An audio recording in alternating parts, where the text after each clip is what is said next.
अस्सलामुअलैकुम नाजरीन। आने वाली किस्त में ड्रामा सीरियल गुडी में अहमद गुडी पे नजर रखता है और जैसे ही गुडी कमरे से बाहर जाती है, अहमद चुपके से गुड़िया चुरा कर बाहर ले जाता है और इसे कहीं फेंकने की कोशिश करता है।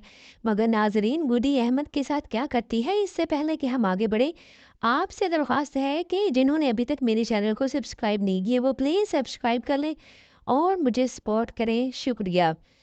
अब नासिर बाबा जी के पास आ चुका है ताकि शाजिया के इरादों को नाकाम बना सके और नासिर चाहता है कि गुड्डी को इसके हकूक मिले।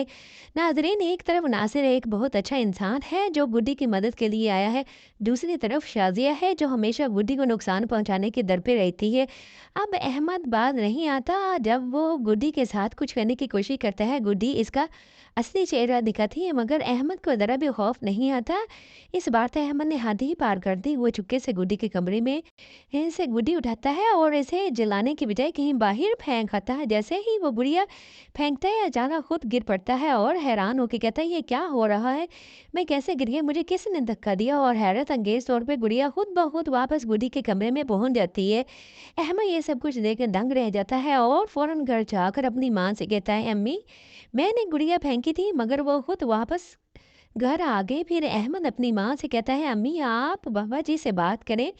अब शाजिया बाबा जी से कहती हैं, आप अपनी रूहानी ताकत से गुड्डी की गुड़िया की हकीकत मालूम कराओ। मजीद कहती है, मुझे लगता है गुड्डी की खाला मुझ पे काला जादू करती है, हमें इसके बारे में भी जानना चाहिए। मगर बाबा जी जो नासिर के साथ मिलकर गुड्डी की मदद के लिए आए हैं, शाजिया को सख्ती से तनबीह करते हैं कि बगैर किसी सबूत के गुड्डी पे इल्ज़ाम ना लगाओ और मामला हल होने तक इसके साथ नरमी से पेश आओ।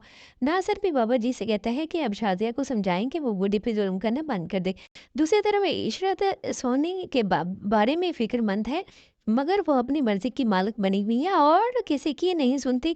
इशरत जितना चाहे सोनी पर नज़र रखे, मगर सोनी बहुत चालाक है। वो चुपके से अपनी माँ से चुप कर इस लड़के से मिलने चली जाती है। अब हमज़ा भी सोनी को इस लड़के के साथ देख लेता है और फ़ौरन घर जाकर अपनी माँ से कहता है, सोनी को रोको वरना हमें बहुत बड़ा नुकसान उठाना पड़ेगा। उधर जहांगीर की नाजायज़ कमाई भी हाथ से जाने वाली है, वो बहुत जल्द इसका अंजाम से सामने आने वाला है। दूसरी तरफ औरंगज़ेब का वक्त भी ख़त्म होने वाला है, मगर वो किसी वकील को नहीं ढूंढने पा रहा क्योंकि गुड्डी की गुड़िया इसके खिलाफ मदद कर रही है और बहुत जल्द औरंगज़ेब भी अपने अंजाम को पहुंचने वाला है। तो नाजरीन, मज़ीद वीडियोस और कहानियाँ जानने के लिए मेरे चैनल से जुड़े रहिए और मेरे चैनल को लाइक और सब्सक्राइब कीजिए और देखते रहिए ड्रामा सीरियल गुडी।